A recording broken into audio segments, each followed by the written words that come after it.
Welcome to Solideo Gloria Physical Chemistry. This is the last lecture of quantum theory, so we are going to solve a Schrödinger equation for the hydrogen atom. Actually, it applies also to hydrogen-like atom, which has only one electron. So the resultant wave function, we call it orbital, one electron wave function. So then actually it involves the solution for the associated Laguerre differential equation. Let's look at it. Okay, so firstly, this is the hydrogen atom, one proton and one electron, or many proton in the nuclei, and one electron, which is hydrogen-like atom. So hydrogen atom, the potential energy for the hydrogen atom as a function of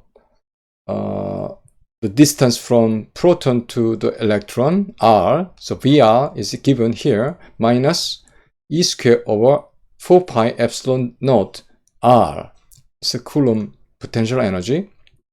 And then remember that Hamiltonian, the total energy is composed of kinetic energy and the potential energy. So kinetic energy term is here, a negative h bar square over 2 mu. In this case, we are using the reduced mass, and del square is the Laplacian operator in Cartesian coordinate and in polar coordinate. In the polar coordinate, is look like this, okay? And then, of course, we are going to use this polar coordinate Laplacian operator here, and the potential energy is given just here as minus E squared over 4 pi epsilon naught R. Okay. All right. So Hamiltonian operator is this, and H psi E psi is the Schrödinger equation, and then Schrödinger equation with Laplacian operator in the polar coordinate is given here. So if I read it, minus h bar square over 2 mu 1 over r square round r square round phi round r plus 1 over r square sine theta round theta sine theta round phi round theta plus 1 over r square sine square theta round square r phi round phi square minus what? This part, okay? Minus E square over 4 pi epsilon naught R psi equals E psi. Just to this Schrödinger equation. Let me get the laser pointer. Okay, now this function psi in the polar coordinate is a function of R theta phi. So this is the partial differential equation, which has to be reduced to the three ordinary differential equation by separating the variables. So variable separation is done firstly as a product of R function and theta phi function. The reason for this y theta phi is that we already solved this in the previous lecture about the rigid rotor. Okay. Yes. And now, so we have put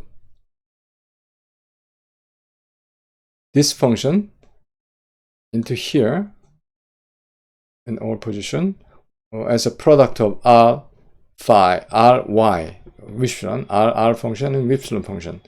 And y function, the spherical harmonic, does not contain R dependency, so it is a constant to the derivation with respect to R. So it's here in front of it, Ry, but y is in front of the differential operators.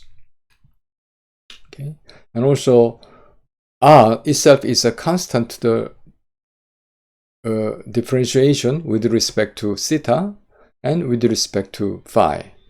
So R is in front of the differential operators. And then this is just Ry and also Ry. And then if you divided both sides with Ry itself, then you will have 1 over R instead of Y, 1 over Y instead of R, 1 over Y instead of R. Okay, then this Ry and Ry are removed. And so this, this is I just repeat from the previous slide, and then you get this one by dividing by Ry. And now, if you look at these equation, what you see here is this contain only R. This contain only other than this part, only R. This term is in only R. This term is only in theta and phi, because this has phi and theta dependency, and this also theta and phi. So you can kind of separate this into one side, R dependency, this into other side in theta and phi dependency, and then you are equating function of R and function of R theta and phi. The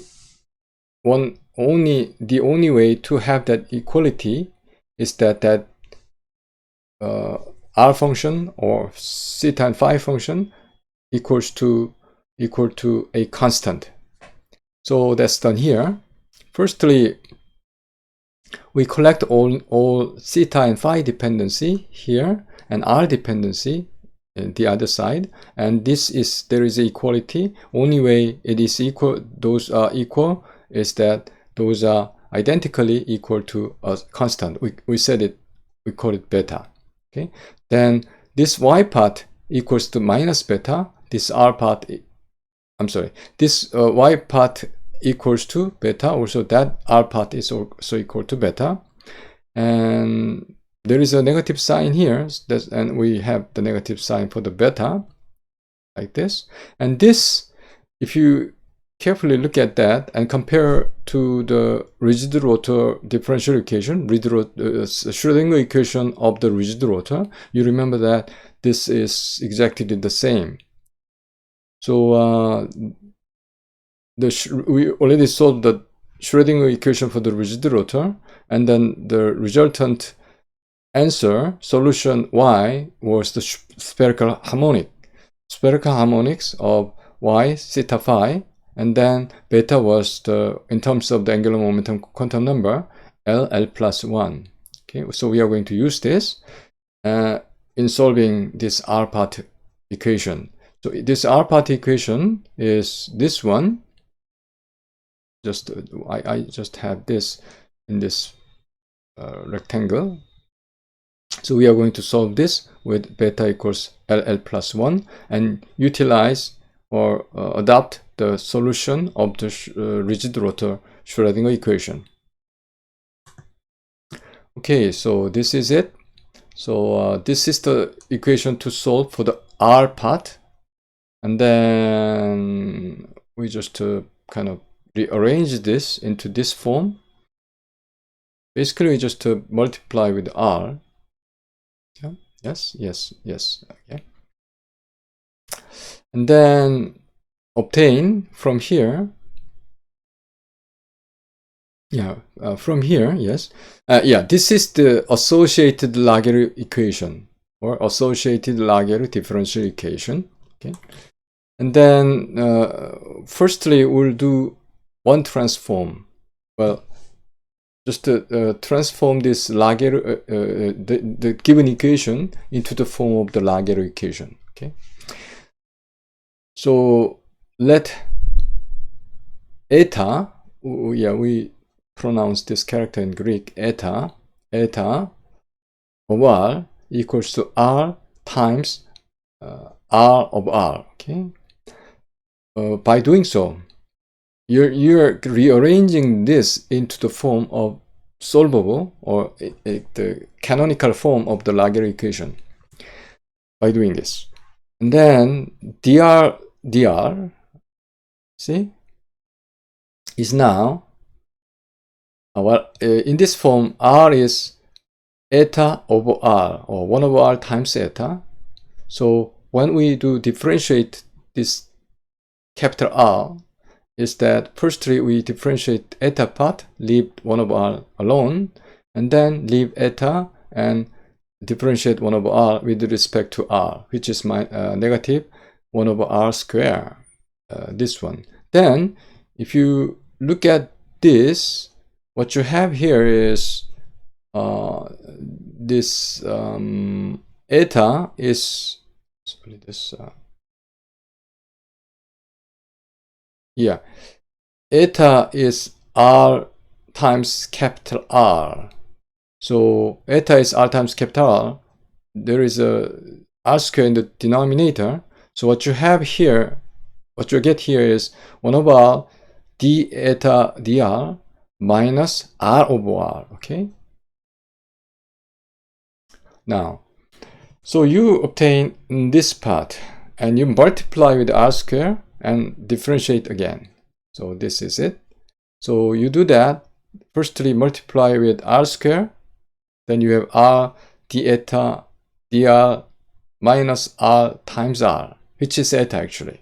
So you're having this, and then if you differentiate this and that, then you see that this ends up with this.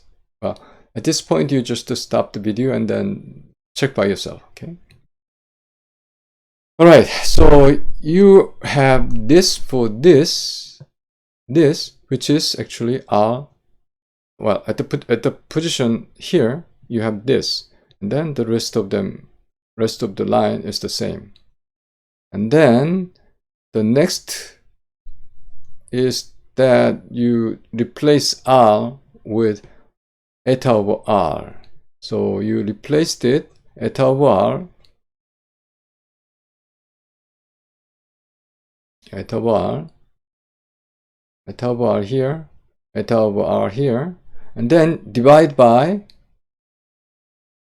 r is, yeah, eta over r, yes, eta over r, and divide by r, so that you remove this, and then eta over r. I think you have r square here. Yeah, here you have r square, you divide by r square. There is no r dependence here. And then, but you have, what r was eta over r, but you divide by r, so you get eta over r square, just like this, okay? Just be careful. Then this is the equation we are going to solve. Let's continue. And then, in order to solve that equation, this I just copied from previous slide, we do another one more transformation. Actually, this will guarantee or try to make the solution regular in a way that well behaved. So eta, now let eta be zeta, this is zeta, over times e to the minus ar. Okay, so what is in the line is the d square eta dr square. So firstly, we make a differentiation once and twice. So once done and twice done this way. And put this here. What you have is just this line. But by the way, you have everywhere eta. So, and also this derivative contains e to the minus alpha r. So that's common in all terms, so we just remove them, this part, okay? So that's why you don't have it here in this line. So what you have for this, you have this, okay? So first term, second term, and then this is the regular zeta term. So zeta term is here, okay? And then you put this into here, which is this times this, and this times this, okay? And then you move this into this side, left-hand side, and you have this. Okay, the next step is to have remove these two terms. By doing so, you have alpha square equals minus 2 mu e over h bar square. Remember this, because from this you have your energy E equals minus alpha square h bar square over 2 mu. Okay, similar to the rigid rotor solution. Okay. And having this into here, then you remove this term, these two, and then you are left with these others. And then this is the, and then you multiply with r square, then r square second derivative minus e alpha r first derivative, and then this times r zeta minus ll plus 1 zeta equals 0. Now I think you are ready to substitute or try the series solution for this equation. So this is the second derivative. So you have k minus 1, ck, r, k minus 2, but you have already k squared here, so that's still k. And then second term, this one is minus 2a. First derivative is k, ck, r, k minus 1, but you had r squared there. So actually then you raise up the power in a way 2 alpha k, ck, r, k plus 1. And this part is regular series, but this is k, this term is k plus 1, r to the k plus 1 term because there is a r. Okay, so the coefficient and r to the k plus 1 ck, and for this one is just a regular substitution with the series. So l plus 1 ck rk equals 0. Now what you can do is getting k plus 1 power term together and k power rk power some terms together. And then if you look at this term,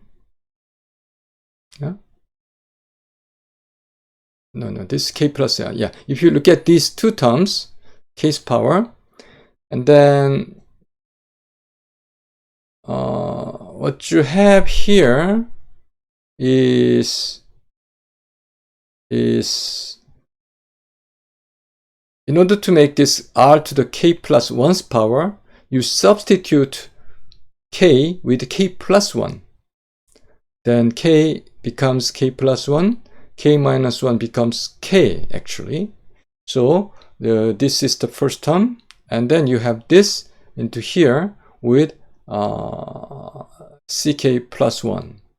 Okay, so these two term with the coefficient ck plus 1, and then the rest of these two term collect here, minus 2 alpha k and ck, and minus this is plus term, so you need the minus here, and then this coefficient ck term, but that is k plus 1 equals 0.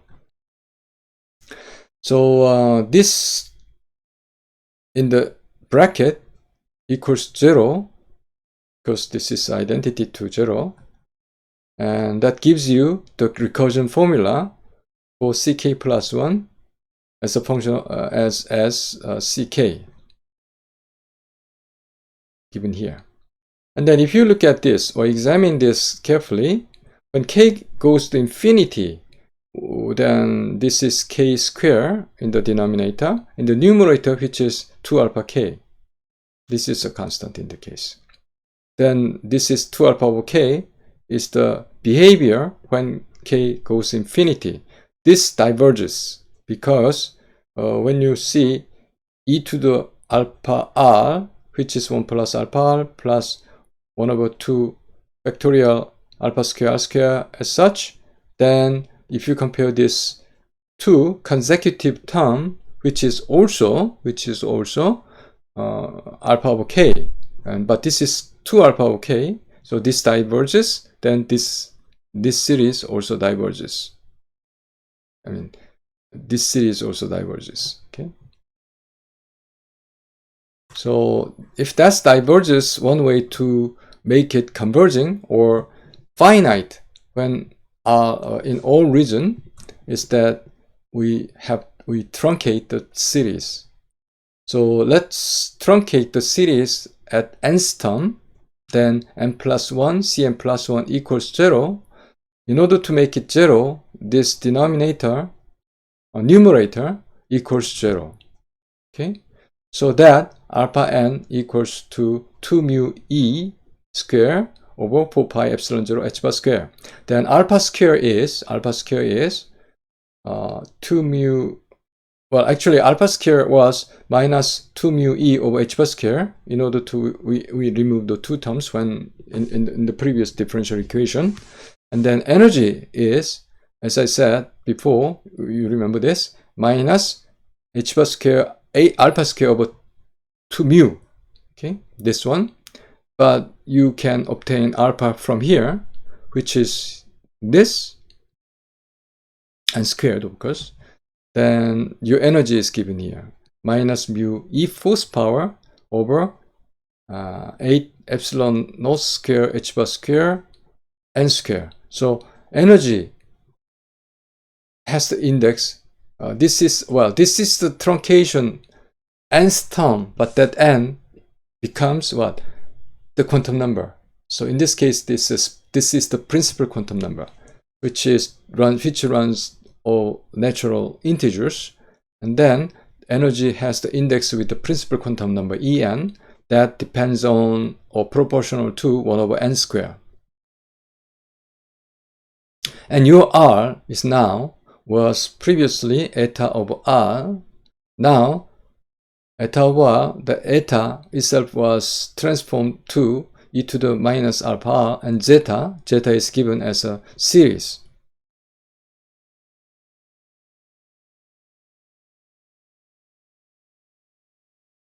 Yeah. Okay, all that together summed up into a kind of analytical form, which has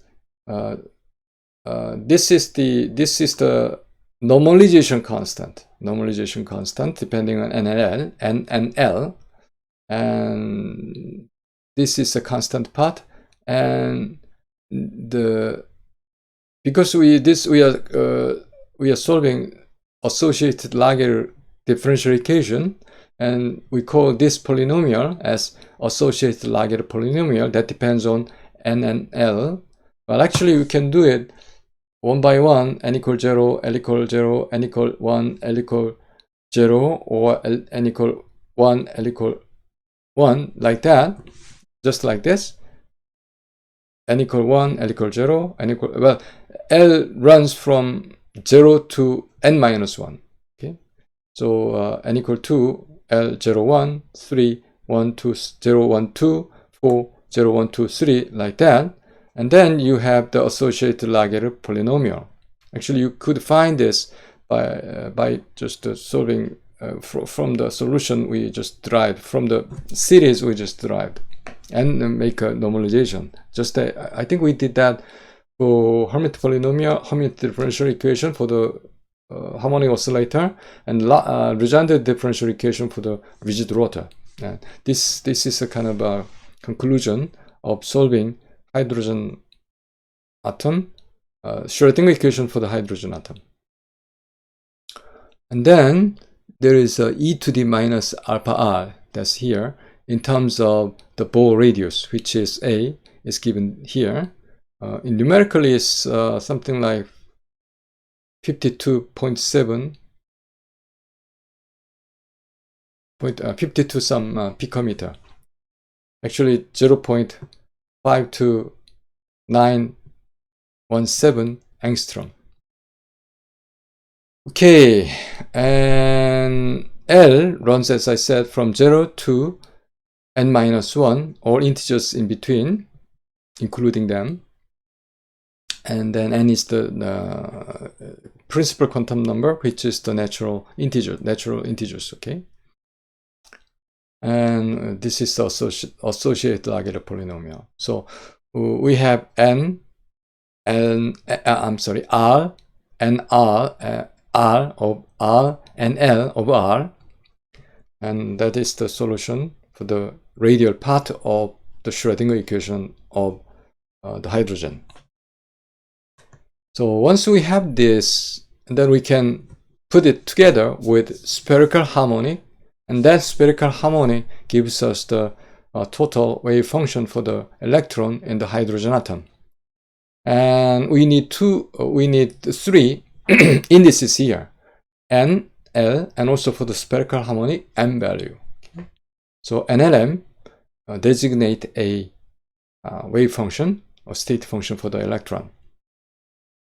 So N, L, M is given as a set of quantum number that yields you a wave function indexed by all three number 100, which is 1 over square root pi. This is normalized by this normalization, and then it's given in terms of sigma, which is Z. In this case, hydrogen-like atom, the charge of the nucleus, but if we are, because we are dealing with hydrogen, then that is 1. So R as in A0, the Bohr radius unit. Okay.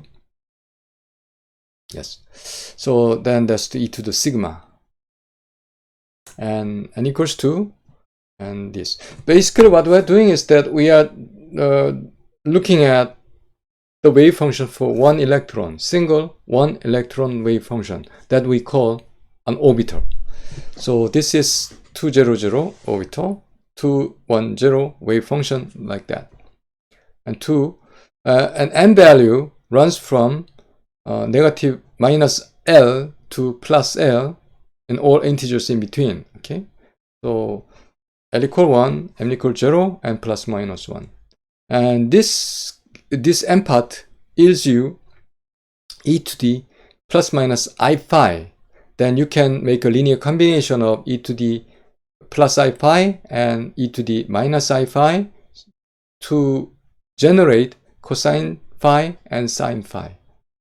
And then that's a real function, real part, and then you can project it to x direction and y direction, and this project into g direction. So you are having p z orbital, p x and p y orbitals here.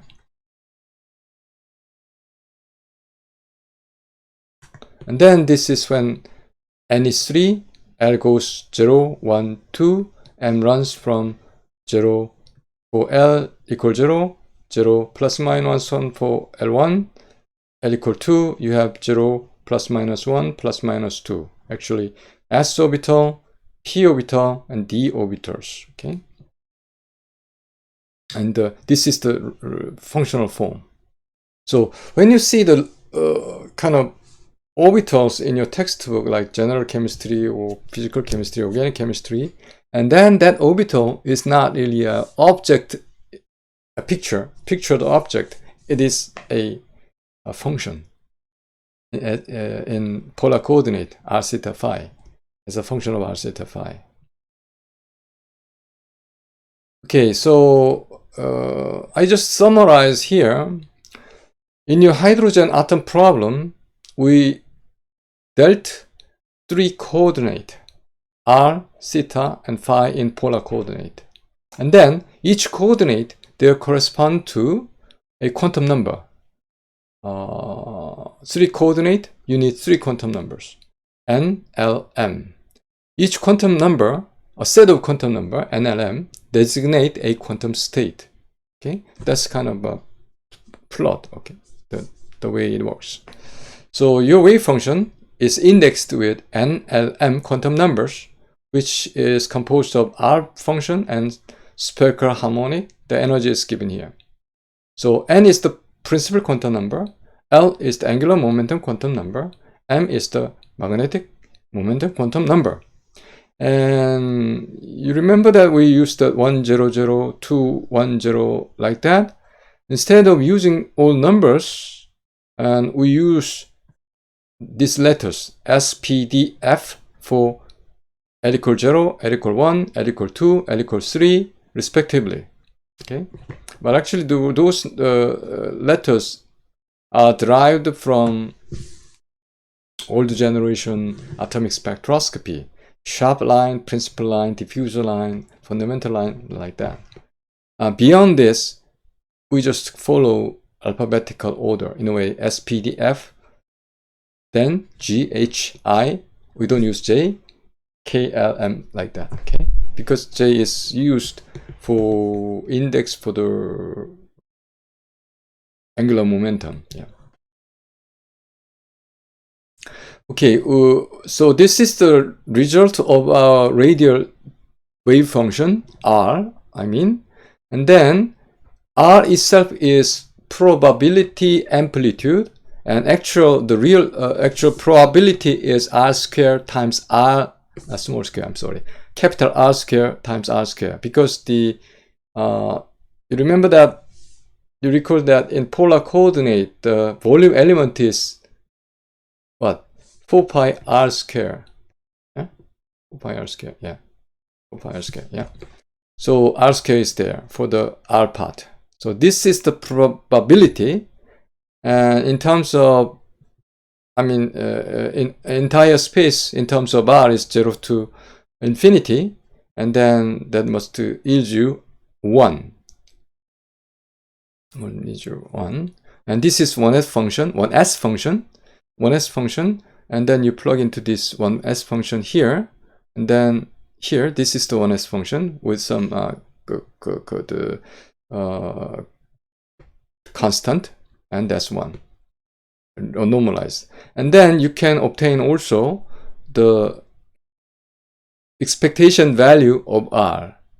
So expectation value of R, instead of here, you put R cube, because R square was already there.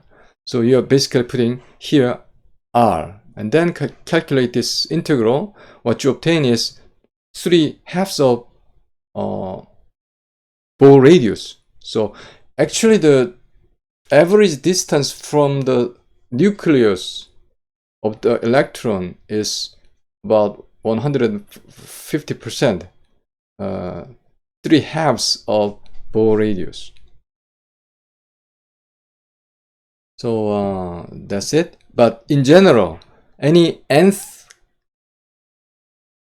shell, this is first shell, and second shell 2s, 2p, third shell 3s, 3p, 3d is given here. R average value, expectation value of R is 2/3 of A naught, the Bohr radius, times n square.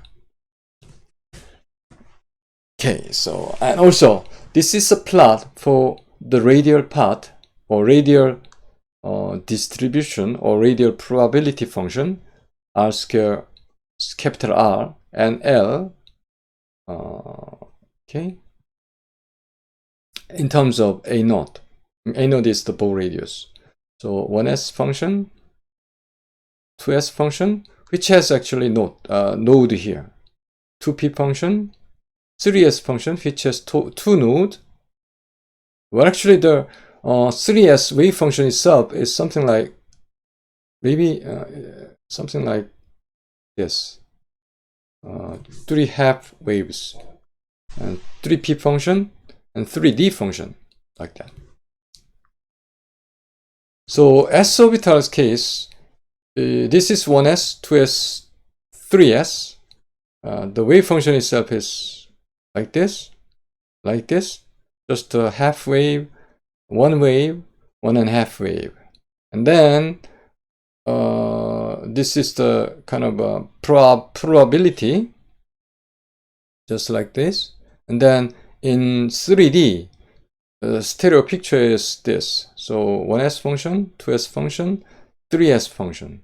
And there is much longer tail here in all functions, because this is not dying to 0. It expands to the infinity.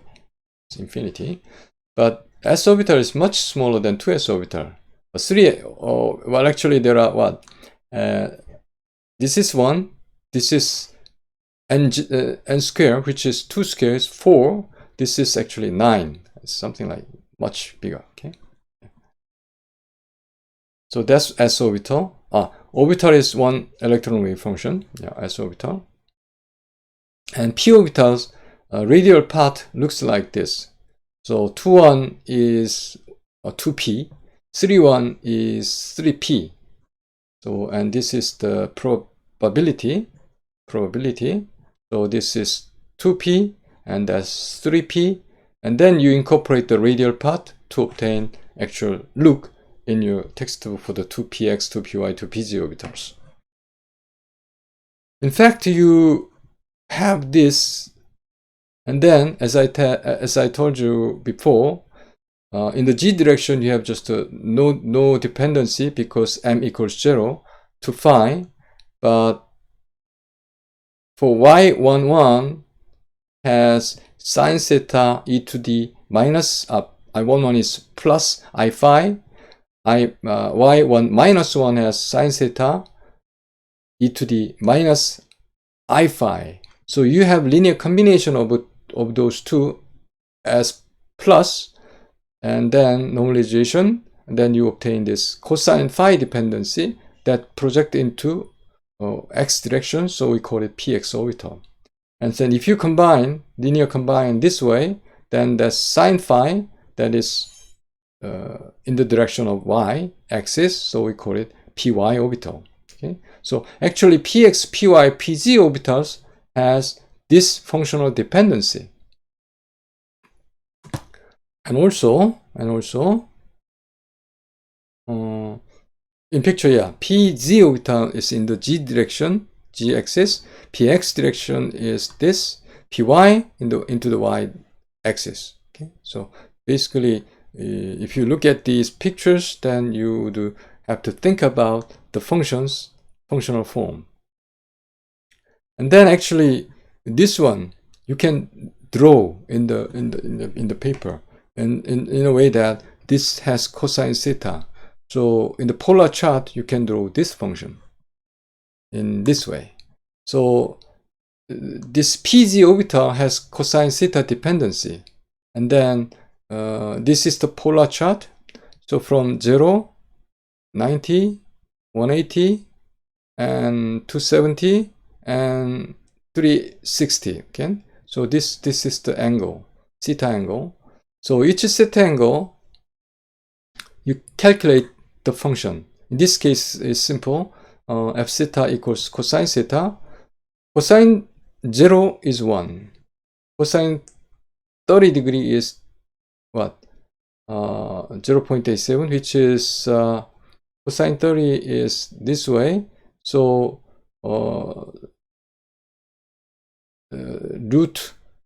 square root of 3 over 2, yeah. And cosine 60 is 1 over 2, which is half, and cosine 90 is 0. Cosine 120 is minus 1/2, and 150 is again minus square root 3 over 2, and cosine 180 is negative 1. So it goes, we are now going from 0 to 90, 90 to 100, and then 1 here, and 3 degree 0.87. Well, actually this runs from 0.1, 0.2, 0.3, 0.4, 0.5, 0.6, 0.7, 0.8, 0.9, 1. Okay, so at 0 degree you have 1, at 30 degree you have 0.87, yes, and 60 degree 40, 50, 60, 60 degree you have 0.5 line. Okay, and then 90 degree you have 0. So you basically trace from here to, I'm sorry, here to just here, from 0 degree to 90 degree. And then you go to 120. Here it goes like 110, 120. And 120 is here. 120. Here. Sorry. 110, 20. 120 here. This line, this is kind of, you could miss it, but anyhow, that is what? Minus 0.5. Minus 0.5 goes to other direction, which is this. Actually, 120 line goes to this. Okay, so minus 0.5. and minus 161 and 150. Yeah, 150 is 150 is, yes, this one is 150, but this is negative direction, so 0.87, yeah, minus. And then 180 minus 1, so it goes to here. So basically, from 0 to 180, you trace this. And again, another 180 to 360, you trace this. Okay, so this is your orbital, two identical circle, not really a dumbbell. And yeah, when you make a square of this, it may be shrunk a little, but this is the shape of your p orbital. Okay, d orbital is also obtained from angular dependency with the angular part. So angular dependency is spherical harmonic y 2 0, y 2 1, 2 minus 1. You have a linear combination to generate this, and then y 2 2 and 2 minus 2, you generate this linear combination. And then when you plot it, this goes to either y and z, meaning is y and z means the y and z,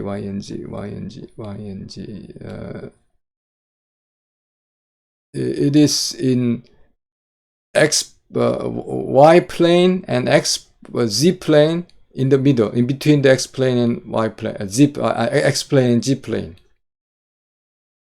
And this is in between y plane and z plane. This is between x plane and y plane. Okay, and also this one, point x axis and y axis. This one is pointing z axis, and then it doesn't have phi dependency, so that we may draw in the polar chart the same way as we did for pz orbital. So d square orbital has the angular dependency on theta as 3 cosine square theta minus 1. You could do it here. So angular the polar, we have a polar chart, and then the d square orbital has the angular dependency of 1/2 of 3 cosine square theta minus 1, and we calculate from 0. Well, we could calculate an all point, but anyhow, it's a kind of typical term. Typical point is 0, 30, 60, 90, 120, 150, 180, and these are the numbers. And then we trace it like 0 is 1, and 30 is 0.65, and 60 as negative here. So because it's negative, so it goes just like that, and that is up to minus 1, minus here. This is 50. So the theta goes from 0 to 90. It traces from here to here. Okay, and then we probably do this. Yeah, and then just like that. Maybe 180 is here. Yeah. That's the way that it goes. Okay, so it generates you the shape for the 3D orbital. So let's end the lecture, the 5th lecture of the on the quantum theory. Thank you for your patience.